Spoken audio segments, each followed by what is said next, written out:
Welcome to Brainish English Stories. Robert Walmsley came to the city and had a big fight. He won the fight and got rich and famous.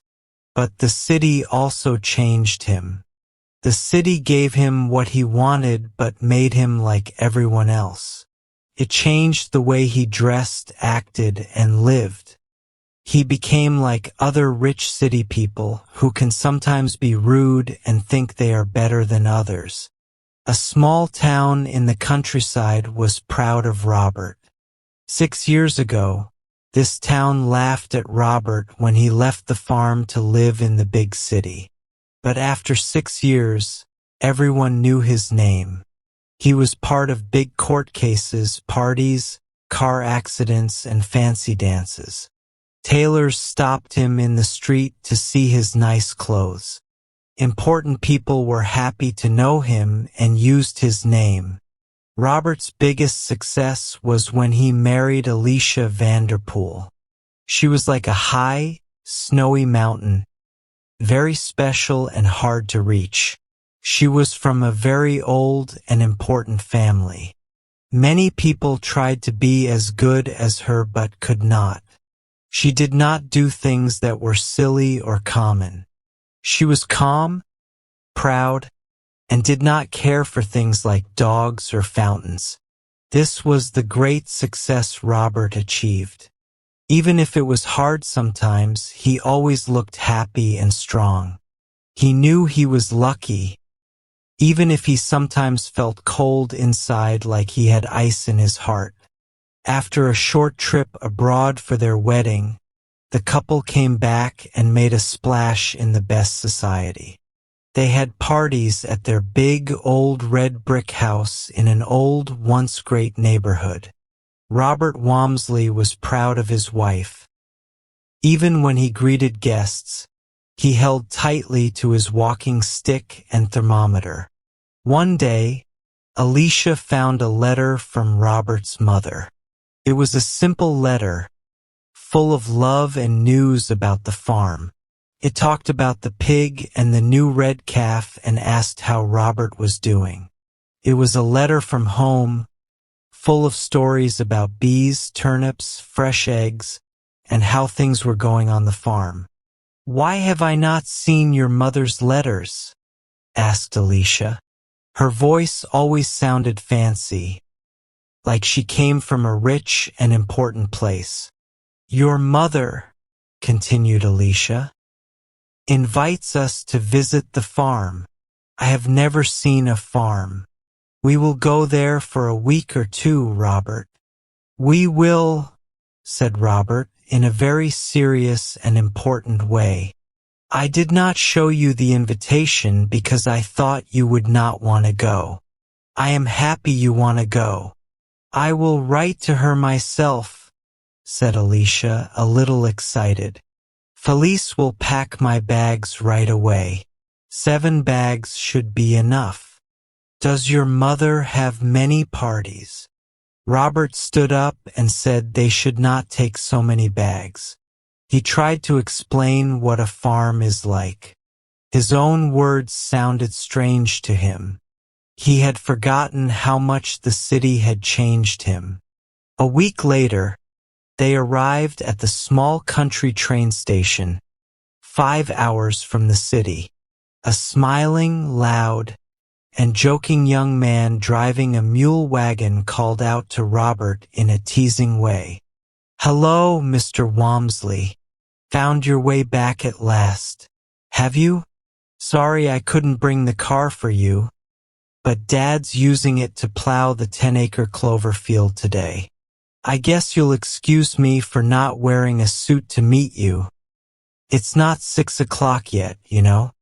"I'm glad to see you, Tom," said Robert, shaking his brother's hand. "Yes, I found my way back at last. You've got a right to say at last. It's been over 2 years since I was here. But I'll come back more often now, my boy." Alicia, cool in the summer heat like an ice queen, dressed in a light dress with a lace umbrella, came around the corner of the station.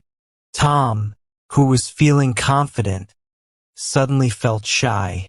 He mostly stared at her, wearing his blue jeans, and on the way home, he only talked to the mule about what he was thinking. They drove home. The low sun shone brightly on the lucky fields of wheat. The cities were far away.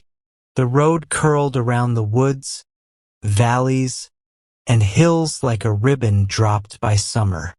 The wind followed like a happy colt behind the sun's horses. Soon they saw the farmhouse, gray among the trees. They saw the long lane with walnut trees on each side running from the road to the house.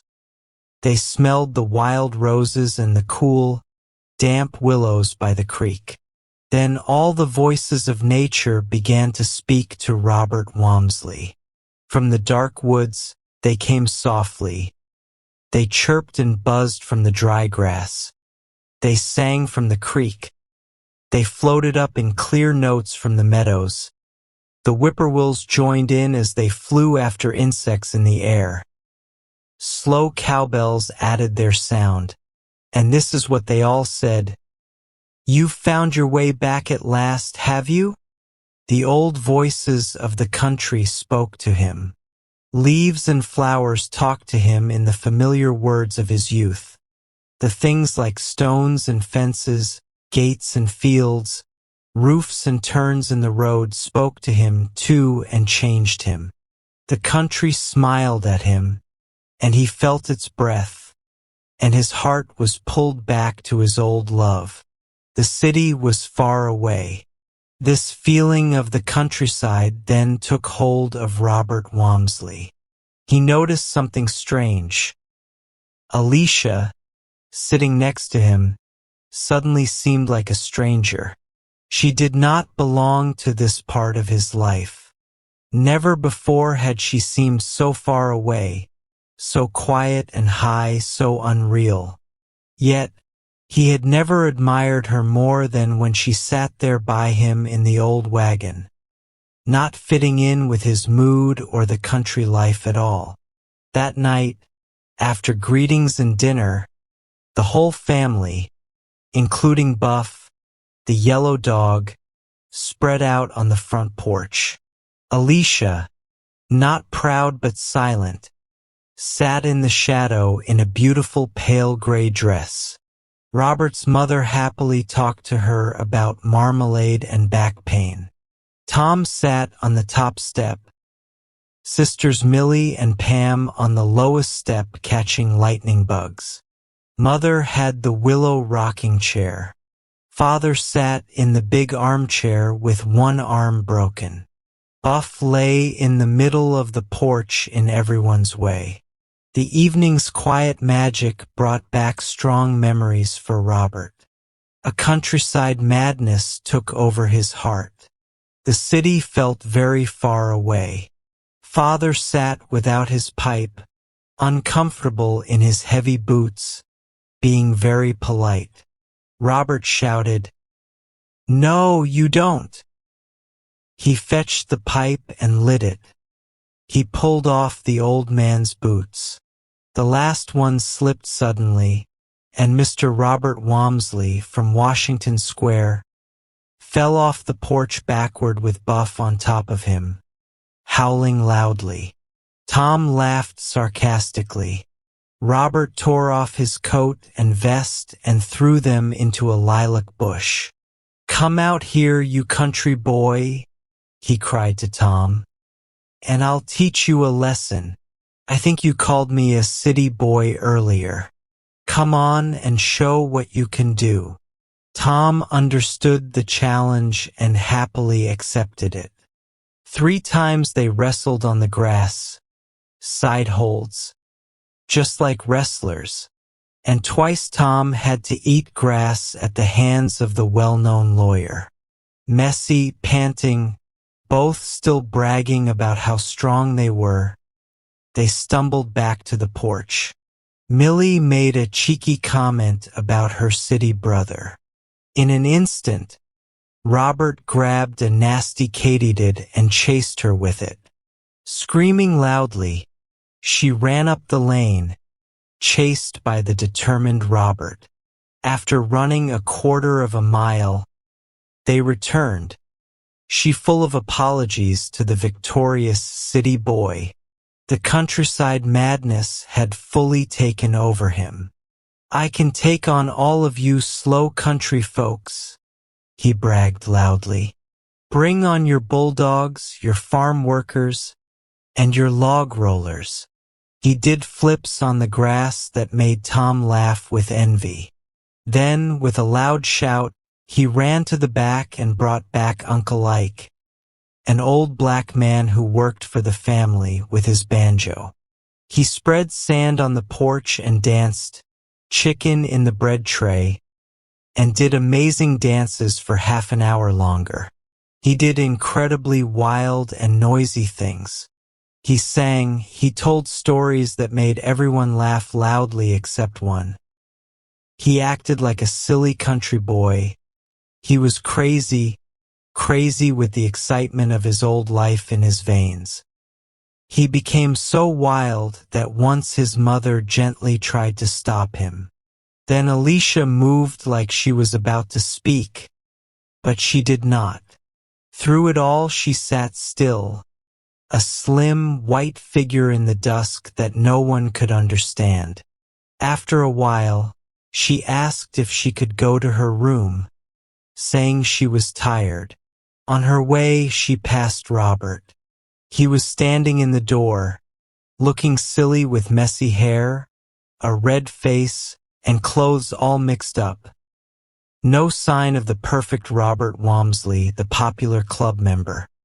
He was doing a magic trick with some household items, and the family, now fully on his side, was watching him with admiring eyes. As Alicia passed, Robert suddenly remembered she was there. Without looking at him, she went upstairs. After that, the fun got quieter. An hour passed in talking, and then Robert went up too. She was standing by the window when he entered their room. She was still dressed as she was on the porch. Outside and pressing against the window was a big apple tree, full of blossoms. Robert sighed and went near the window. He was ready to face what was coming. He felt like a foolish country boy. He knew what a Vanderpool would think. He had acted silly, and now the calm, cold, white Alicia would judge him. He had lost all the smooth, cool behavior the city had given him as soon as he felt the country breeze. He waited for her to tell him what he had done wrong. "Robert," said Alicia's calm, cool voice, "I thought I married a gentleman." Yes, he knew this was coming. And yet, as she spoke, Robert was looking at a branch of the apple tree he used to climb out of that very window. He thought he could still do it. He wondered how many blossoms were on the tree, millions? But here was someone speaking again. "I thought I married a gentleman," she continued. But why was she standing so close to him? "But I find that I have married." Was this really Alicia talking? Something better. A man, "Bob dear, kiss me, won't you?" The city was far away.